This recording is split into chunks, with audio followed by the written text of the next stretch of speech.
أغلقت عليك الأبواب في وجهك، إذا أغلق الملوك أبوابهم، وإذا أغلق الأغنياء أبوابهم، فباب الرب مفتوح لا يغلق. فقط عد إليه، والجأ إليه، تضرع إليه، تجده معك سبحانه جل في علاه. عليكم بالدعاء أحباب رسول الله. يا من ضاقت بكم الدنيا وأنت تقرأ قول الله في كل صورة، تجد بسم الله الرحمن الرحيم عند فاتحة كل صورة. هذه الآية بسم الله الرحمن الرحيم، لم يقل بسم الله القهار الجبار، ولم يقل بسم الله سبحان الفتاح العليم، لا، قال الرحمن الرحيم. معناه وكأن الله يقول لك إذا ضاقت بك الدنيا بما رحبت فأنا الرحمن الرحيم. بمعناه إذا تخلى عنك القريب والحبيب والصديق والرفيق فأنا الرحمن الرحيم. هذا هو الله، هذا هو ربنا. فلماذا بعدنا على ربي؟ علاش خلينا ربي واطمعنا في البشر؟ لماذا خلينا المولى تبارك وتعالى ورحنا تبعنا البشر اللي يعييك؟ هذا البنادم اللي تعبك لا يزيدك إلا شقاء ولا يزيدك إلا تعبا.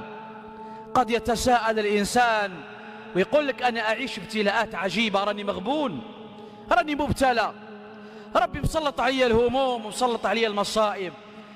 أتدري أخي الكريم، أبشرك بقول رسول الله النبي صلى الله عليه وسلم يقول عجبا لأمر المؤمن إن أمره كله خير. الله أكبر.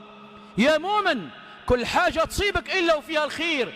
إن أصابته سراء شكر كان خيرا له، وإن أصابته ضراء معناه نزلت به مصيبة صبر كان خيرا له. ولا يكون هذا إلا للمؤمن، ما يكون إلا للمؤمن. حتى سبحان الله أحد الصالحين من عباد الله الله تبارك وتعالى أنزل عليه ابتلاء عجيبا، فقالت الملائكة يا ربنا هذا عبد صالح، هذا من الصالحين، فكيف تبتليه؟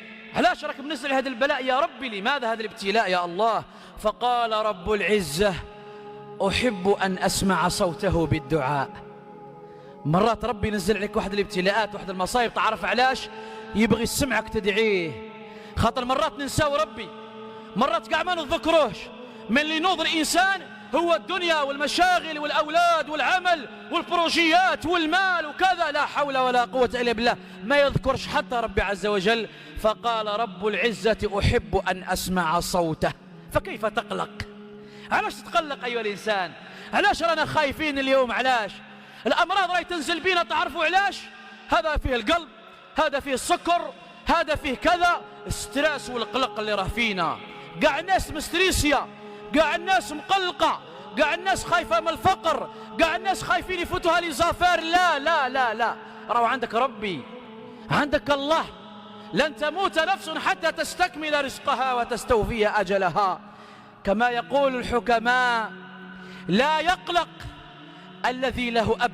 لما يكون عندك بوك يخدم عليك، بوك مولا دراهم ولا عنده منصب مليح، تبقى تاكل عليه. قال أنا بويا يدبر راسه، أنا عندي بويا. كيف لا يقلق من له أب؟ فكيف يقلق الذي له رب؟